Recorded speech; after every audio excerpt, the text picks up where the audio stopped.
بسم اللہ الرحمن الرحیم۔ عزیز طلباء السلام علیکم، میں ہوں یاسین راز اور آپ موجود ہیں ڈاکٹر یاسین راز اردو اکیڈمی میں۔ آج کی ویڈیو میں ہم 11ویں جماعت کی اردو کی کتاب سے سبق نمبر 10 جس کا عنوان ہے دہلیز، عزیز طلباء اسے اسٹڈی کریں گے۔ یہ سبق نہ صرف ایک دلچسپ کہانی ہے بلکہ اس میں چھپی ہوئی اخلاقی تعلیمات اور کرداروں کی بصیرت ہمیں زندگی کا ایک قیمتی سبق دیتی ہے۔ عزیز طلباء ویڈیو کو آخر تک ضرور دیکھیں کیونکہ ہم نہ صرف اس کی عبارت پڑھیں گے بلکہ اہم نکات کی وضاحت کے ساتھ مشکل الفاظ کے معنی بھی سیکھیں گے۔ عزیز طلباء ہمارا جو سبق ہے اس کا عنوان ہے دہلیز، جس کا معنی ہے چوکھٹ، ڈیوڑی یا دروازہ۔ عزیز طلباء پہلے جو ہے سبق کا تعارف جو ہے پیش کیا گیا ہے۔ یہ امجد اسلام امجد کا جو ہے یہ ایک ڈرامہ ہے، اس میں پہلے اس ڈرامے کا تعارف دیا گیا ہے، کرداروں کا تعارف دیا گیا ہے اور اس کے بعد اس کے 2 سین جو ہے پیش کیے گئے ہیں۔ ایک ویڈیو میں ہم ایک سین پڑھیں گے اور دوسرا سین عزیز طلباء ہم نیکسٹ ویڈیو میں پڑھیں گے۔ تو آئیے تعارف پڑھتے ہیں۔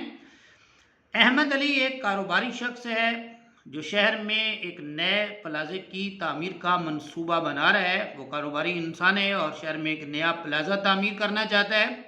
نقشہ نویس یعنی عکس بنانے والا، نقشہ بنانے والا رحمان اسے مشورہ دیتا ہے، یعنی نقشہ نویس رحمان کا مشورہ ہے کہ پلازے سے ملحقہ مکان یعنی پلازے کے ساتھ جو ملا ہوا مکان ہے اگر وہ شامل ہو جائے پلازے میں تو گراؤنڈ فلور پر سینما بھی تعمیر ہو سکتا ہے۔ اس نے اس کو مشورہ دیا کہ اگر یہ ساتھ والا مکان خرید لیا جائے تو پھر جو ہے گراؤنڈ فلور کے اوپر جو ہے ہم ایک سینما بھی جو ہے وہ بنا سکتے ہیں۔ مطلوبہ مکان احمد علی کے رشتے کے بھائی یعنی جو وہ مکان جس کی انہیں طلب ہے وہ مکان جو ہے احمد علی کے رشتے کے بھائی فقیر حسین کا ہے۔ احمد علی فقیر حسین کو مختلف ہیل و بہانوں سے یعنی کہ ٹال مٹول سے مکان بیچنے پر راضی کرنے کی کوشش کرتا ہے، اسے رضامند کرنے کی کوشش کرتا ہے، اسے بہتر متبادل یعنی بدلے میں متبادل مکان کا لالچ بھی دیتا ہے، حرص دیتا ہے، طمع اسے جو ہے وہ دیتا ہے، لیکن فقیر حسین راضی نہیں ہوتا، فقیر حسین رضامند نہیں ہوتا۔ احمد علی کا بیٹا عابد ہے، زبردستی مکان حاصل کرنے کی کوشش کرتا ہے۔ فقیر حسین، اس کا بیٹا اختر اور بیٹی سعیدہ عابد کے ناجائز حربوں سے یعنی ناجائز مطلب خلاف قانون جو اس کے حربے ہیں، اس کے جو طریقے ہیں اس سے بہت تنگ رہتے ہیں۔ اختر کا ایک دوست رفیق ہے جو بظاہر ایک برا اور جرائم پیشہ انسان ہے، یعنی جو بظاہر ایک برا اور جرائم پیشہ نوجوان ہے۔ جرائم پیشہ عزیز طلباء جرم کرنے والا، وہ اختر کی مدد کرتا ہے۔ ایک کردار جاگیردار یعنی زمیندار جہانگیر کا ہے جو زمین کو اپنے ناجائز مقاصد کے لیے استعمال کرتا ہے۔ ناجائز مقاصد مطلب خلاف قانون مقاصد کے لیے استعمال کرتا ہے۔ آخر کار یعنی بالآخر قدرت انتقام لیتی ہے، قدرت جو ہے بدلہ لیتی ہے اور جہانگیر کی حویلی کو آگ لگتی ہے جس سے وہ جل کر مر جاتا ہے۔ احمد علی اور فقیر حسین کے گھرانوں کے درمیان کشمکش جاری رہتی ہے، یعنی لڑائی جھگڑا جو ہے وہ جاری رہتا ہے۔ احمد علی بیمار ہوتا ہے تو فقیر حسین بڑے خلوص کے ساتھ اس کی تیمارداری کرتا ہے، اس کی بیمار پرسی کرتا ہے، اس کی عیادت کرتا ہے۔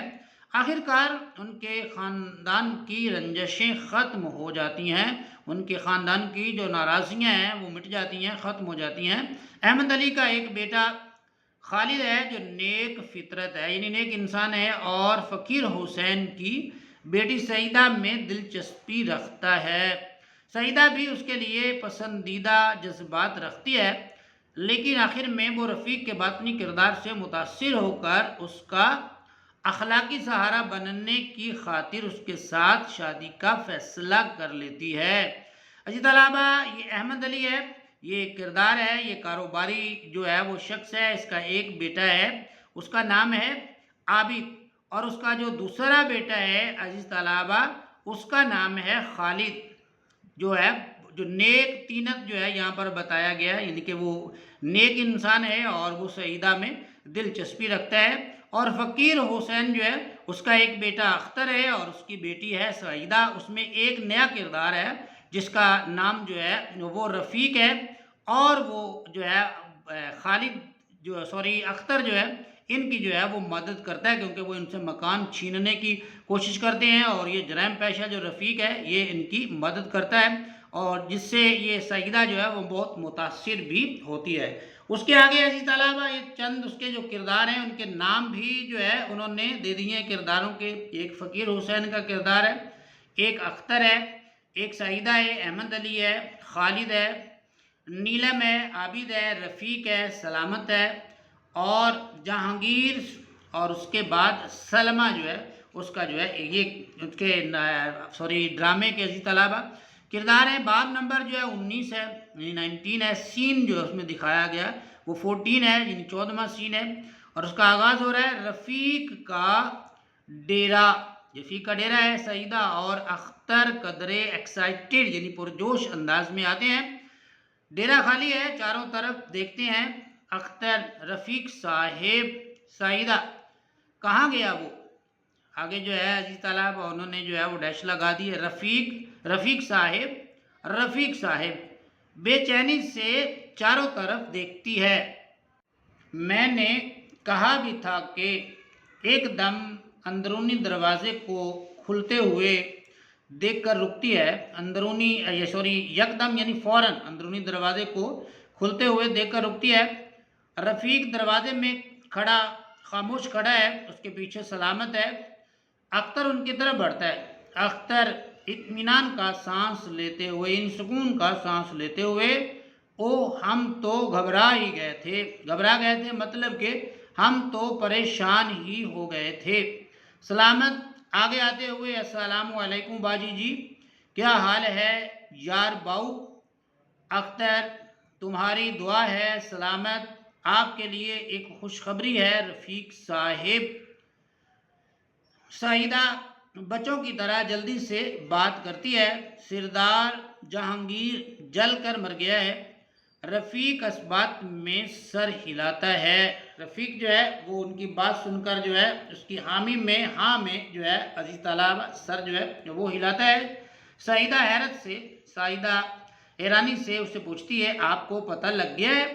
رفیق، جی ہاں، آپ نے مجھے اس سے دور رہنے کو کہا تھا، غافل رہنے کو نہیں، یعنی آپ نے مجھے یہ تو کہا تھا کہ آپ اس سے دور ہیں، لیکن میں اس سے غافل نہیں ہوں۔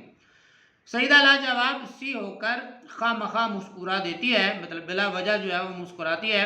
رفیق ایک دھاگے کو انگلیوں میں بار بار لپیٹتے اور کھولتے ہوئے بولتا ہے، بیٹھے نا آپ لوگ۔ اختر، نہیں رفیق صاحب، ہم دراصل یہی بتانے آئے تھے۔ سلامت، لو جی، یہ کیسے ہو سکتا ہے؟ کچھ نہ کچھ تو ہونا چاہیے۔ رفیق جو ہے عزیز طلبہ ان کو بیٹھنے کے لیے کہتا ہے، تو جو ہے وہ آگے سے اختر کہتا ہے کہ نہیں، ہم تو صرف یہ بات بتانے آئے تھے کہ جو جاگیردار ہے اس کا انتقال ہو گیا ہے، وہ مر گیا ہے۔ تو وہ کہتے ہیں کہ ہم نے صرف آپ کو یہی بتانا تھا اور یہ بتانے آئے تھے۔ تو سلامت کہتا، لو جی، یہ کیسے ہو سکتا ہے؟ کچھ نہ کچھ تو ہونا چاہیے، یعنی بیٹھے کچھ نہ کچھ تو کھائیں پیئیں۔ آپ بتائیں باجی جی، پیڑوں کی لسی پیش کروں؟ سعیدہ حیرت سے، کیا؟ سلامت ہاتھوں سے لسی بنانے کا سٹائل بناتے ہوئے، پیڑوں کی لسی، پیڑے نہیں پتہ آپ کو؟ سعیدہ نفی میں سر ہلاتی ہے کہ نہیں، مجھے نہیں پتہ۔ وہ جو ہوتے ہیں کھوئے کے گول گول، یعنی کہ کھوئے کے جو پیڑے بنے ہوتے ہیں، گول گول پیڑے بنے ہوتے ہیں، ان سے جو ہے وہ لسی بنانا چاہتا ہے۔ دودھ یا دہی میں ڈال کے بناتے ہیں اس کو، بڑی اعلیٰ نسل کی چیز ہے۔ بڑی نیند آتی ہے اس کے بعد، یعنی جب ہم اس کو پی لیتے ہیں تو اس کے بعد پھر ہمیں نیند بہت زیادہ آتی ہے۔ اختر ہنستے ہوئے، یار سلامت، ایک تو تجھے ہر وقت کچھ نہ کچھ کھانے کی پڑی رہتی ہے۔ سلامت، تم مت بولو یار بیچ میں باجی جی سے پوچھ رہا ہوں، تم ایسے ہی خواہ مخواہ یعنی ایسے بلا وجہ بیچ میں بول رہے ہو۔ سعیدہ، نہیں سلامت بھائی، شکریہ، اب ہم چلیں گے۔